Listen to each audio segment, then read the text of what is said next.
Hello students, welcome to Yachana Science classes. How are you all? I hope you all are fine. As you all know, we are doing chapter number 4, that is Animal Kingdom. In Animal Kingdom, in previous class we discussed about the phylum Platyhelminths, that is flatworms. Today we are going to start our new phylum, that is Escahelminths. Let's discuss about some basic characteristics of Escahelminths, that what new things they gain and what are the old things which they got from previous phylum. Clear? So Escahelminths are also known as nematoda or also known as nematohelminths. These are their second name. Commonly they are known as roundworms.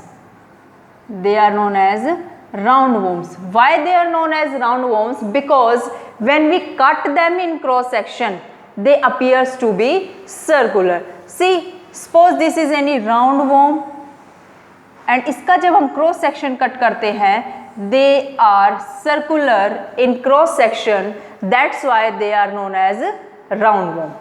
Clear? Now, if we talk about their habitat, then they can be free living. They live freely without depending on any other. They are aquatic, and in aquatic they are freshwater. They live in freshwater. They can be parasites in plants and animals. Parasite की form में भी plants और animals में रह सकते हैं, और they can be terrestrial also.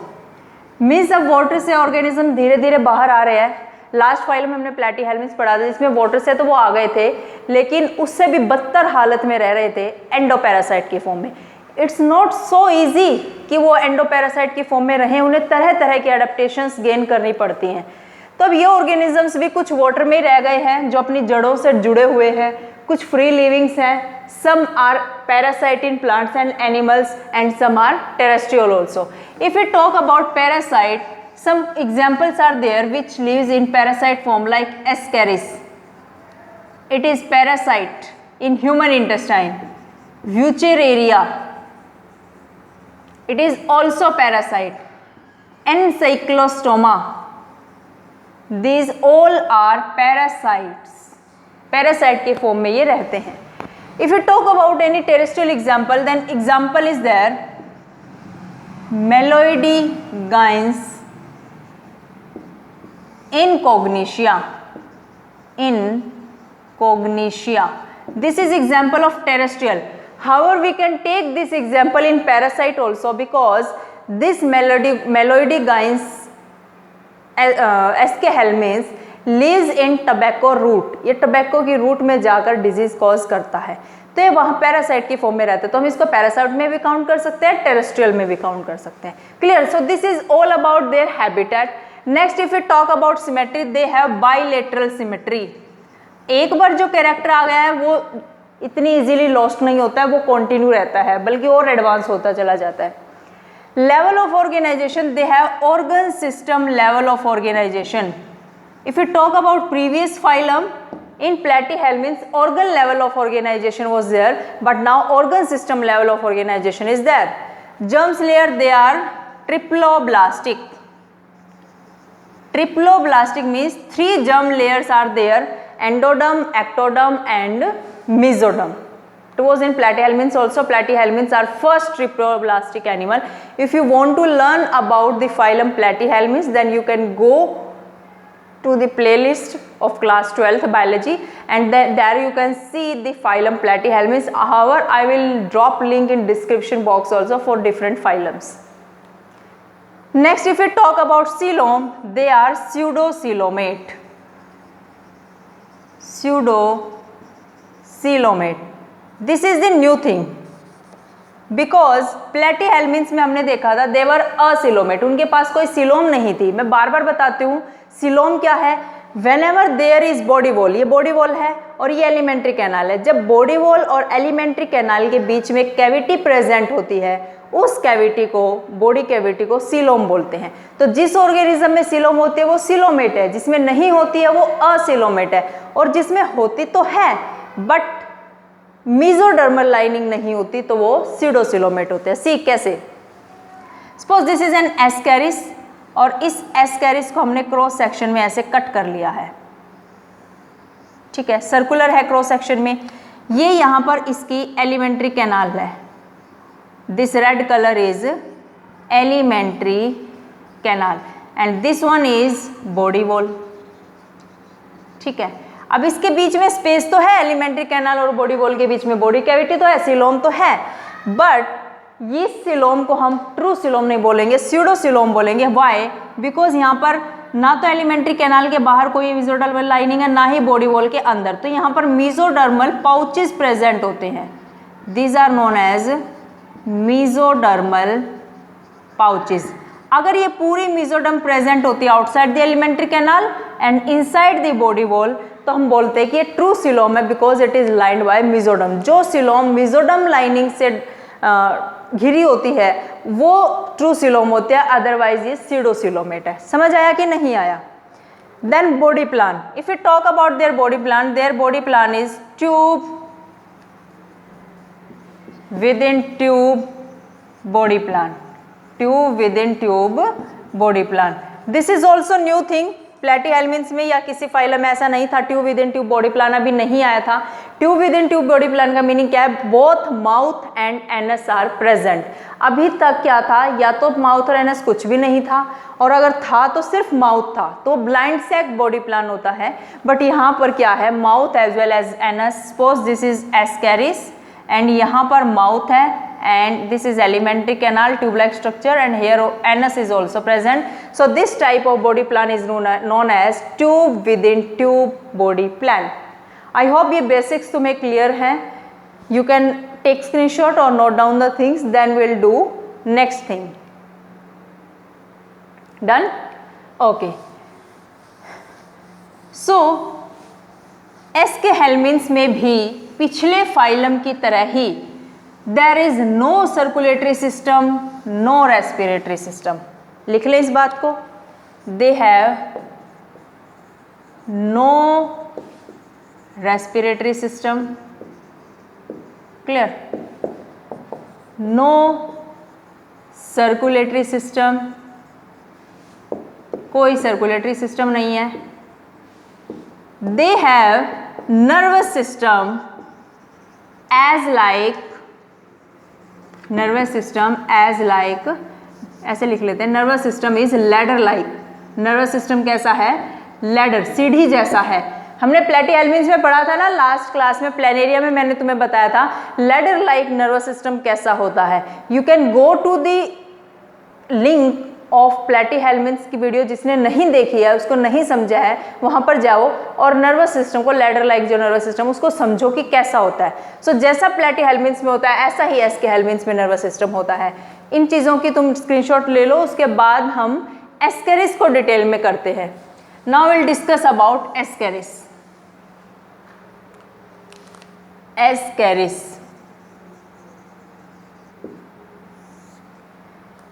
Ascaris is dioecious. It is dioecious. What do you mean by dioecious? Two words are there. One is monoecious, second is dioecious. Mono means single.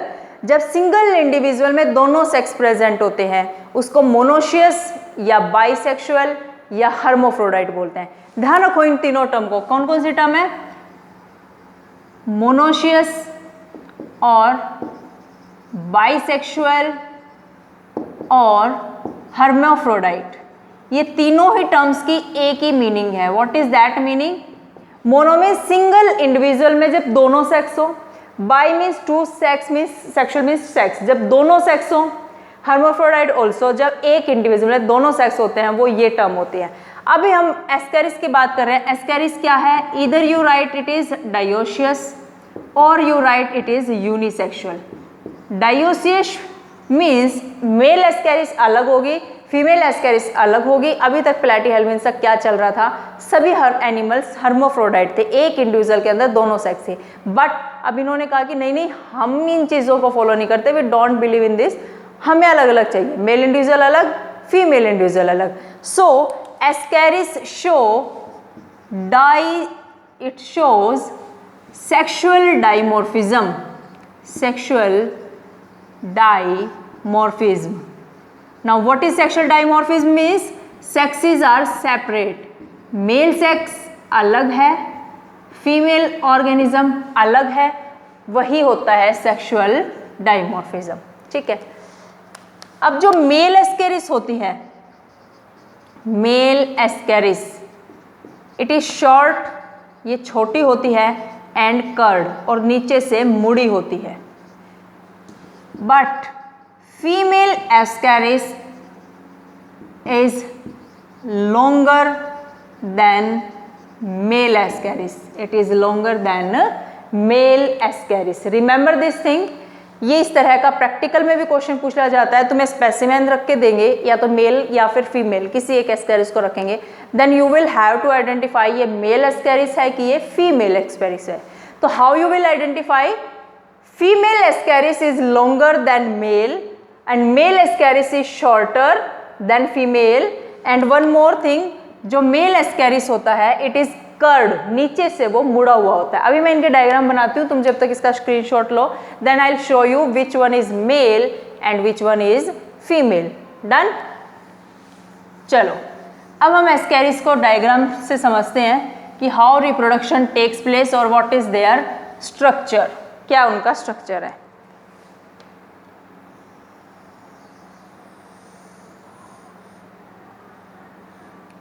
This is male ascaris. Now I am drawing female ascaris. This is, अरे length तो हमने ज़्यादा बनाई नहीं female की, हम थोड़ी सी और लंबी बनाते हैं फीमेल एस्केरिस को. चलो थोड़ी सी लंबी बनाई है, इट्स ओके, बट पता चल रहा है. इसको थोड़ा छोटा कर देते हैं ताकि और ज़्यादा अच्छे से पता चले. See, this one is male ascaris. So you write here their name. It is male ascaris and it is female ascaris. You remember ascaris? ascaris वही ऑर्गेनिज्म है जो हमारी इंटेस्टाइन को घेर कर बैठ जाता है और सेक्सुअल पे सेक्सुअल रिप्रोडक्शन करता रहता है और इंटेस्टाइन को ब्लॉक भी कर देता है. स्वेलिंग भी हो जाती है, इन्फ्लेमेशन हो जाती है, तरह तरह की प्रॉब्लम्स हो जाते हैं इंटेस्टाइन में. ठीक है, तो ये एस्केरिस है. Here it is mouth, its mouth is there, ये इसकी एलिमेंट्री कैनाल है. This is going, this is alimentary canal. Clear. And here one excretory pore is present. ये फीमेल है, फीमेल में भी ऐसे ही होगा, इसकी भी एलिमेंट्री कैनाल इसी तरह से होगी. Mouth, then its alimentary canal and here anus is there. You know tube within tube body plan है तो माउथ भी होगा और एनस भी होगा. और इसके पास भी एक ऐसा स्ट्रक्चर प्रेजेंट और इस स्ट्रक्चर का नाम क्या है? This is excretory pore. It is excretory pore. Through out waste is excreted out. And here one more different structure is present like this. H-shaped structure. This is H-shaped structure is present and this H-shaped structure is known as, let me write, this is H-shaped rennet cell. H-shaped rennet cell. For what purpose? For excretion. Like in platyhelminths, flame cells were there, protonephridia were there in platyhelminths. They were for excretion and osmoregulation. Same here, H-shaped rennet cells are present for excretion. यहाँ tube, एक excretory tube, और यहाँ से excretory pore के through waste will be excreted out. Next thing, here one structure is present in female and this is known as gonopore. This structure is responsible for reproduction. अभी बताती हूँ कैसे ये काम करता है reproduction. See in male, here one opening is there and this opening is known as cloaca. This opening is for both testis and anus. Testis और anus की common opening है जिसका नाम क्या है? क्लोका है. यहाँ से ही sperm out होंगे. ठीक है, और यही anus की opening है. here two pin like structure are present. There two pin like structure, these are known as pineal setae. These are known as pineal setae, and pineal setae are pin like structure. Pin like structure. Now what they do, these pineal setae inject and open gonopore. Inject and open gonopore. For what purpose? To release sperm. इसके अंदर ये sperm release करते हैं. यहाँ पर मैं ऐसे लिख देती हूँ, इंजेक्ट एंड ओपन गोनोपोर. किस लिए ओपन करेंगे? To release sperm. इसके अंदर स्पर्म रिलीज कर देंगे. See again, this male Ascaris है, फीमेल में भी होता है, H shaped renette cell which is used for excretion. They have excretory pore through which excreta waste is excreted out. Here male has common opening for testis and anus, that is known as cloaca. Two pin-like structure are present which are known as pineal setae, which open gonopore and release sperm inside the gonopore. Now you can see कि यहाँ पर sperm एक female body के अंदर release किए जा रहे हैं. इट मीन्स फ्यूजन भी इंटरनल होगा, इंटरनल फर्टिलाइजेशन होने वाला है. तो हम यहाँ पर 2-3 पॉइंट लिख सकते हैं. First thing, they have internal fertilisation. In case of SK helminths, internal fertilization is present. Clear? Many larval stages are present. जब भी लार्वल स्टेज होती है तो बहुत सारी होती हैं. जब भी का मतलब some time direct development is there, in some time indirect development is there in case of aschelminth. ये मैं कॉमन बात कर रही हूँ, सिर्फ एस्केरिस की बात नहीं कर रही हूँ. कुछ ऑर्गेनिजम्स में डायरेक्ट डेवलपमेंट है, कुछ में इनडायरेक्ट डेवलपमेंट है. तो I write here indirect development. ये एक जनरल कैरेक्टरिस्टिक है फाइलम की, एस्कैरिस की फाइल नहीं है. इनडायरेक्ट डेवलपमेंट और direct development. Got it? So ये था reproduction in Ascaris. You can take screenshot. The last thing is left, example of aschelminth phylum. अब हम फाइलम एसके हेलमिंथ के एग्जाम्पल लिखते हैं. हालांकि मैं बीच बीच में बता चुकी हूँ सारे, बट फिर भी लास्ट टॉपिक के तौर पे हम लिखेंगे कि कौन कौन से एग्जाम्पल्स हैं नेमाटोडा के या राउंड वॉर्म्स के. Examples, you are not to leave any example which is given in NCERT. NCERT में अगर कोई भी एग्जाम्पल दिया है, उस एग्जाम्पल को छोड़ना नहीं है किसी भी हाल में. In exam question is asked. See, first one is Ascaris. It is known as roundworm. Second is Wuchereria bancrofti. और Wuchereria malai. है ना, कितना अच्छा स्पीशीज मलाई. Wow. They are known as filaria worm. And third example is Encyclostoma. They are known as hookworm. Common name क्या है इनका? hookworm. They have hook, जो बॉडी में गड़ा देते हैं वहाँ पर लटके रहने के लिए, ग्रैब करने के लिए, अपॉर्चुनिटी. जैसे हम ग्रिप करते हैं ना अपॉर्चुनिटी को, ये भी ऐसे ग्रिप करते हैं बॉडी को. ठीक है. So Ascaris cause the disease Ascariasis, Wuchereria bancrofti, filaria worm, filariasis disease होती है ना, मैं लिख देती हूँ.